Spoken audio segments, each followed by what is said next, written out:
प्रिय छात्रों, आज मैं आप सबके लिए 11वीं कक्षा की एक कविता जिसका नाम है स्वागत है और इसके रचनाकार हैं श्याम दानेश्वर। इसके शब्दार्थ, भावार्थ और कृतियों को आसान शब्दों में समझाने की कोशिश मैं करने चल रहा हूँ। उम्मीद करता हूँ कि आप लोगों को यह कविता पसंद आएगी और आपकी परीक्षा के लिए बहुत ही सहायक होगी। तो शुरू करते हैं।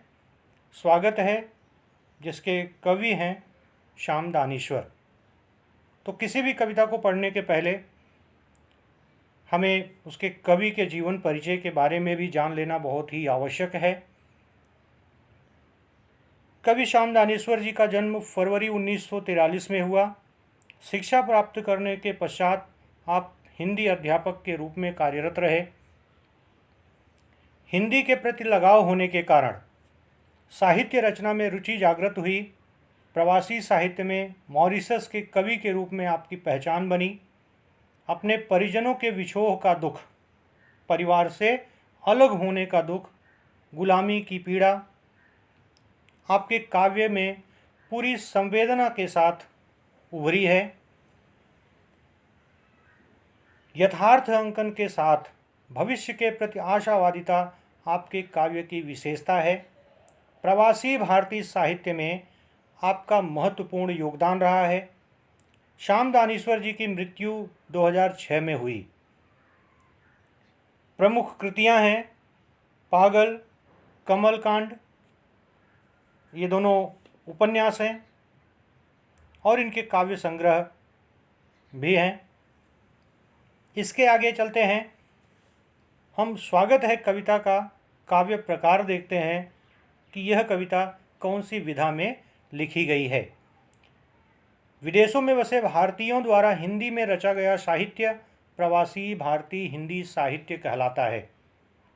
जो व्यक्ति भारत से निकलकर दूसरे देशों में बसे हुए हैं, वे जब हिंदी भाषा में कोई साहित्य लिखते हैं तो उसे प्रवासी भारतीय हिंदी साहित्य कहा जाता है।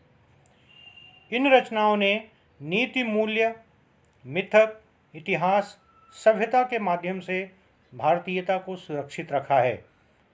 प्रवासी साहित्य ने हिंदी साहित्य को समृद्ध बनाने के साथ साथ पाठकों को प्रवास की संस्कृति, संस्कार एवं उस भूभाग के लोगों की स्थिति से भी अवगत कराया है।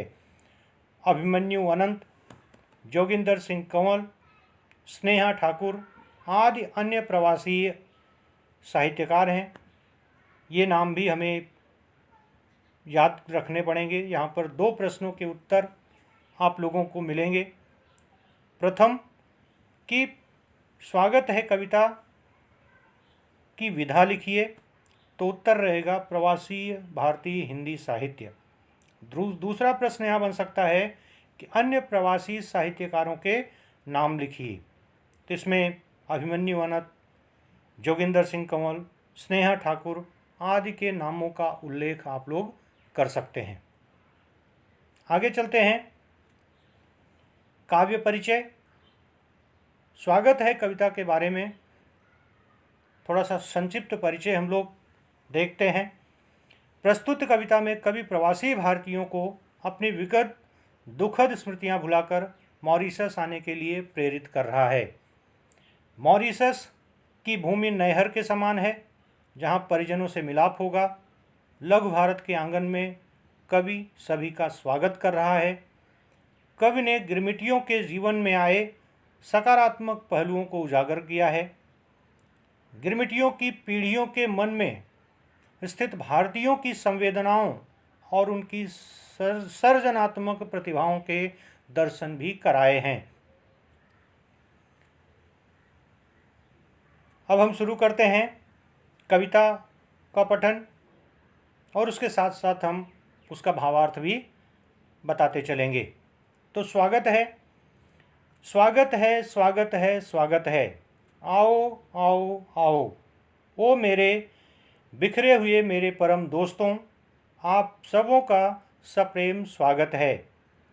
एक ही माँ के बालक हैं हम और अनेक देशों में बिखरे हैं। आज मिलन हमारा हो रहा है कई युगों के बाद। तब सब मॉरिशस की भूमि तुम सब मॉरिशस की भूमि पर पधार रहे हो आज, स्वागत है। कवि श्याम दानेश्वर जी बहुत ही प्रेम पूर्वक अपने उन भाइयों का जो अलग अलग देशों में बिखर गए थे, अंग्रेज़ों ने छल के द्वारा, धोखे के द्वारा यह बताकर कि तुम सबको एक ही देश में भेजा जाएगा और उन्हें अलग अलग जहाज़ों में बिठाकर अलग अलग देशों में भेज दिया गया।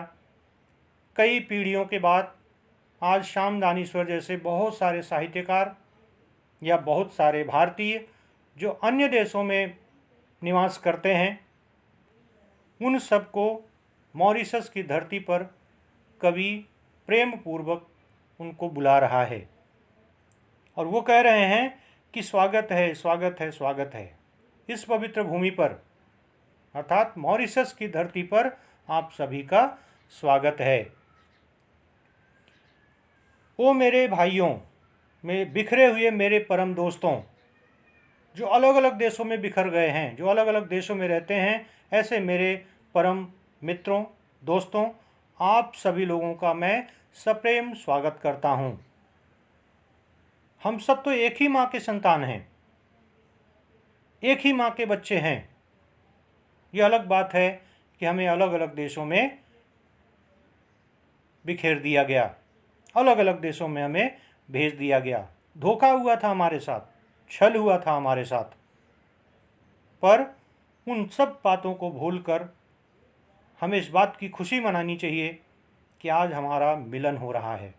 आज हम सब एक जगह एकत्र हो रहे हैं। भले इस बात के लिए कई साल बीत गए, कई युग बीत गए, पर तुम सभी का मॉरिशस की इस पवित्र भूमि पर स्वागत है जहां आज आप लोग पधार रहे हैं।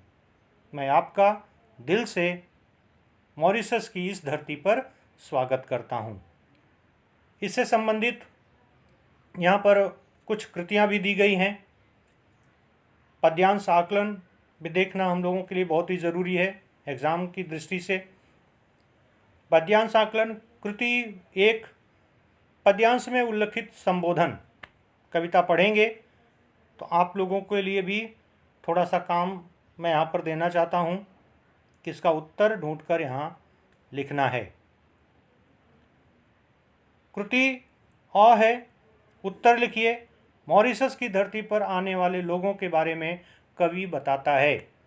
इसमें आपको लिखना है कि कवि जो लोग मॉरिशस की धरती पर आज पधार रहे हैं उनके बारे में कवि क्या कह रहे हैं, ये यहाँ पर आपको लिखना है।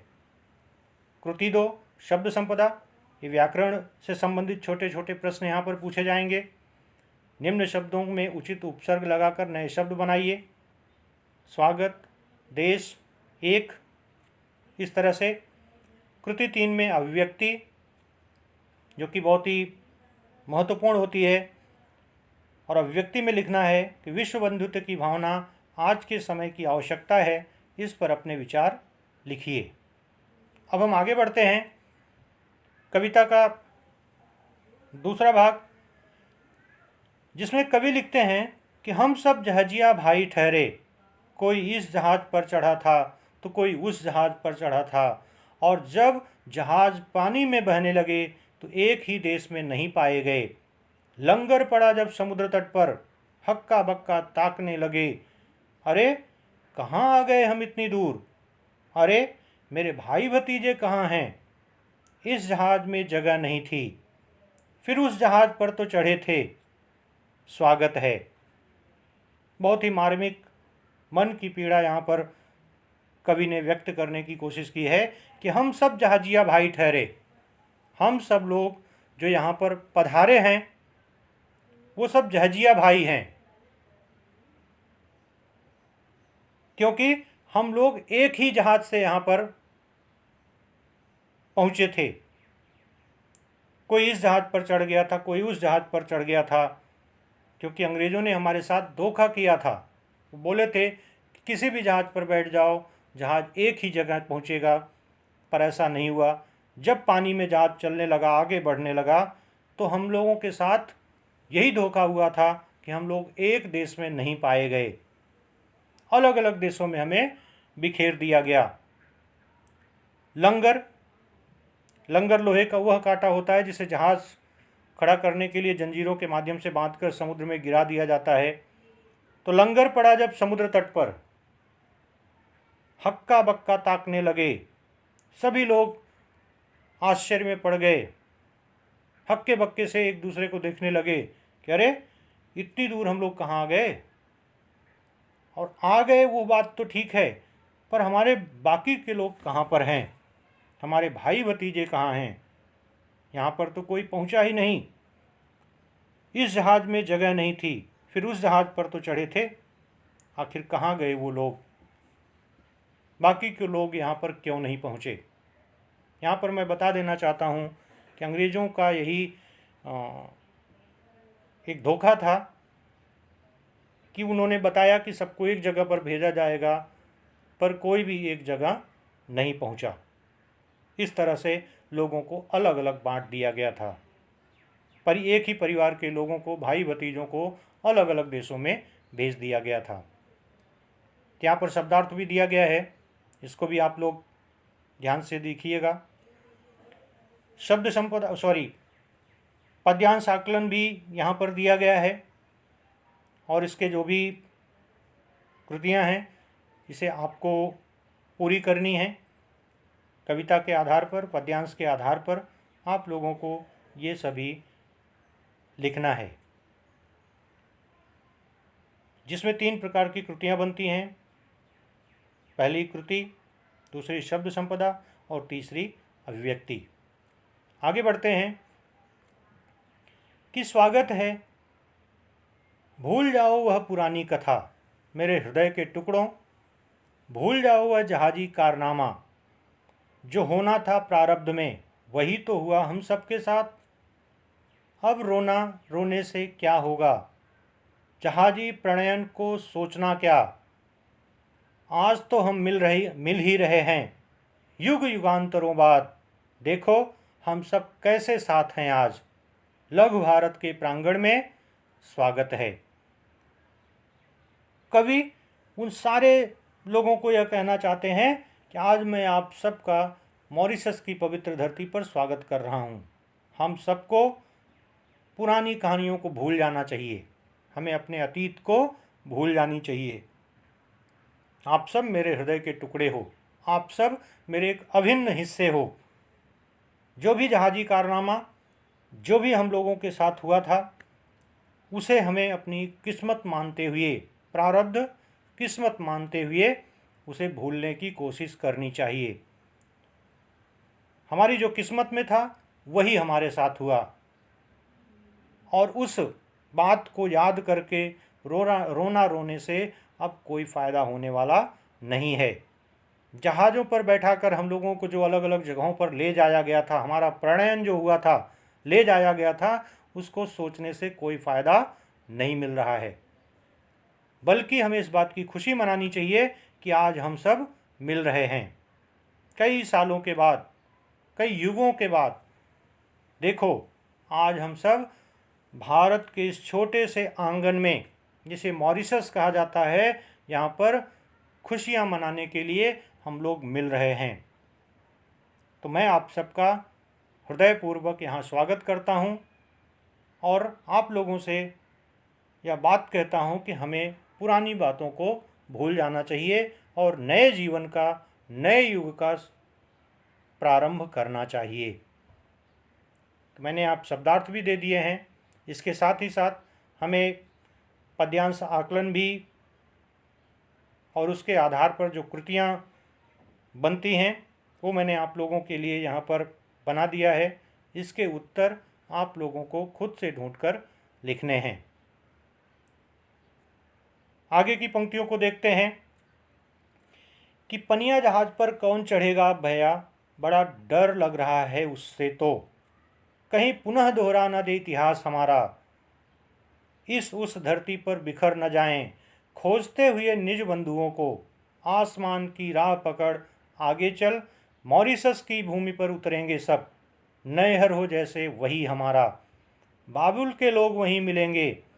देश परदेश के नाम मिटेंगे, आंसू थामे वहीं मिलेंगे। स्वागत है।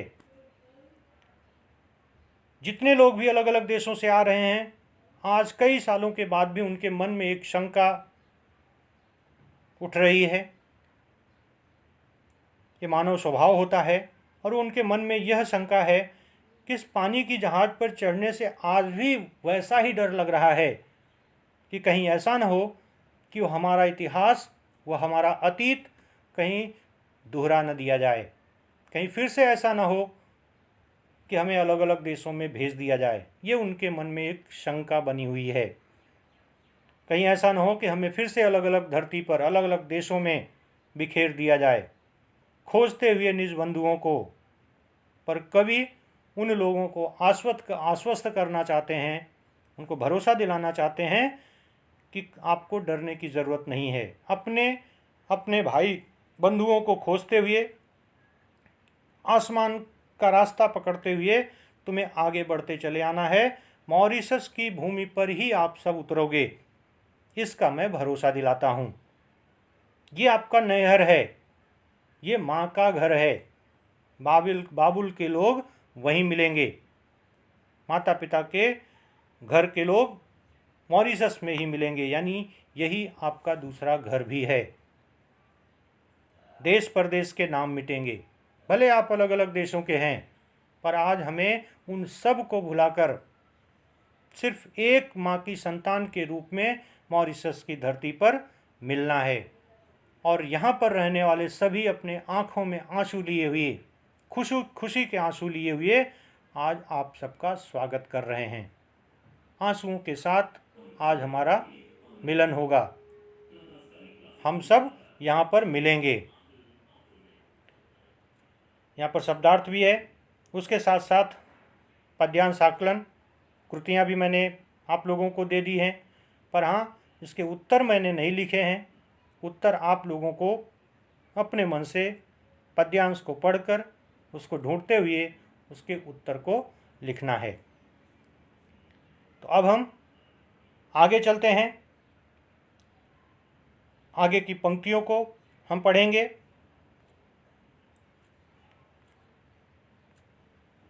हे मेरे गिरमिटिया भाई, परमिट अपनी जिगर छाप थी, पर दास्ता पंख में जा गिरे थे।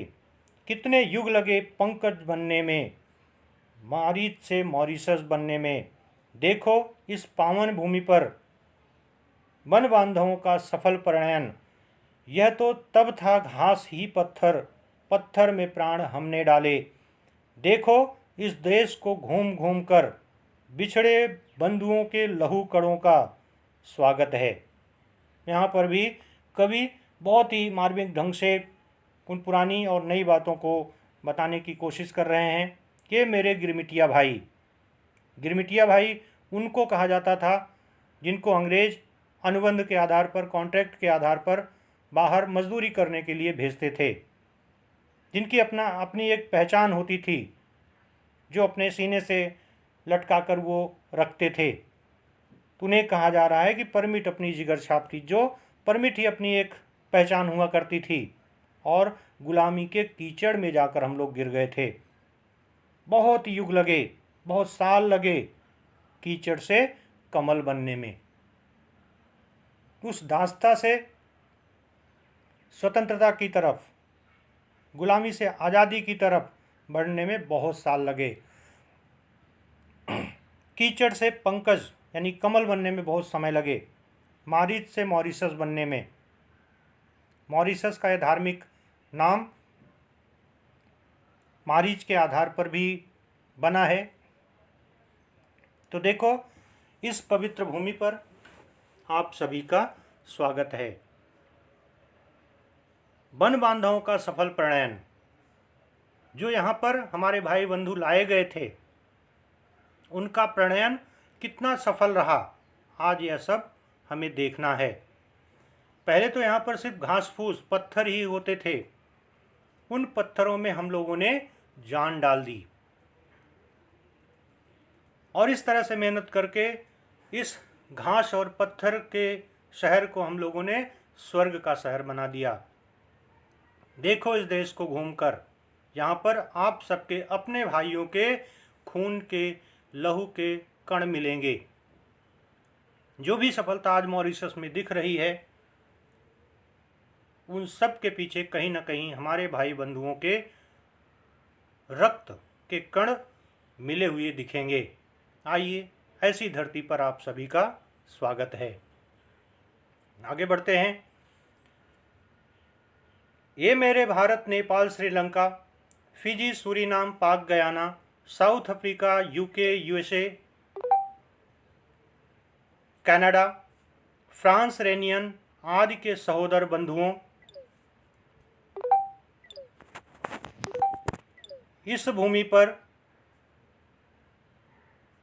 भूमि में तुम सभी की स्मृति अंकित है तल तक। कहते हैं स्वर्ग इसे हिंद महासागर का, कल्पना है या सत्य है। प्रिय भाइयों, कल्पना भी हो तो स्वर्ग इसे तुम बना जाओ। स्वागत है, स्वागत है, स्वागत है। यहाँ पर उन अलग अलग देशों के नाम दिए गए हैं। भारत, नेपाल, श्रीलंका, फिजी, सूरीनाम, पाक, Guyana, south Africa, UK, USA, Canada, France, Réunion आदि अलग अलग देशों में हम सब जो एक ही माँ के बेटे अलग अलग देशों को आगे बढ़ाने में, उसका विकास करने में योगदान दिए हैं, उन सभी सहोदर भाइयों को आज मैं मॉरिशस की धरती पर सप्रेम पूर्वक बुला रहा हूँ, उनका स्वागत कर रहा हूँ। इस भूमि में तुम सभी की स्मृति अंकित है तल तक, इस धरती के गहराई तक आप लोगों के कुछ न कुछ यादें जुड़ी हुई हैं, यादें छपी हुई हैं, क्योंकि इस देश को बनाने के लिए आपके अपने लोगों ने अपने जीवन का अंत कर दिया।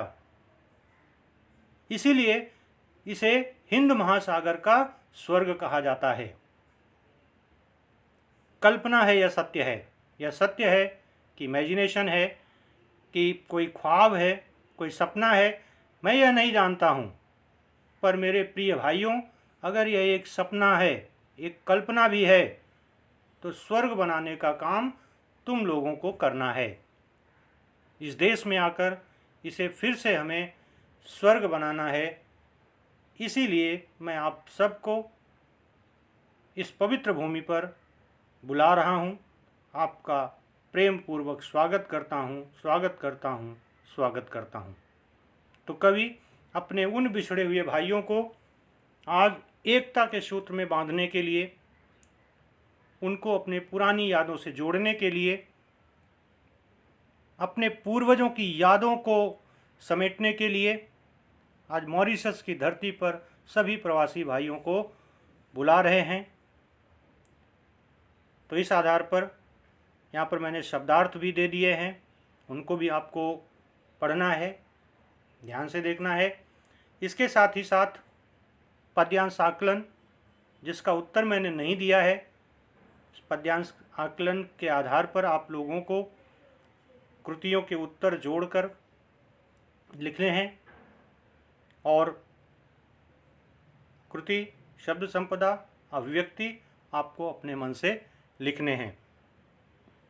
तो उम्मीद करता हूँ आप लोगों को यह कविता पसंद आई होगी। इसमें दिए गए सभी पद्यांश आकलनों को आपको खुद से लिखना है, चाहे वो कृतियाँ हों, चाहे शब्द संपदा हो, और अभिव्यक्ति इसे आपको अपने ज्ञान पर आधारित करके उत्तर लिखना है। धन्यवाद।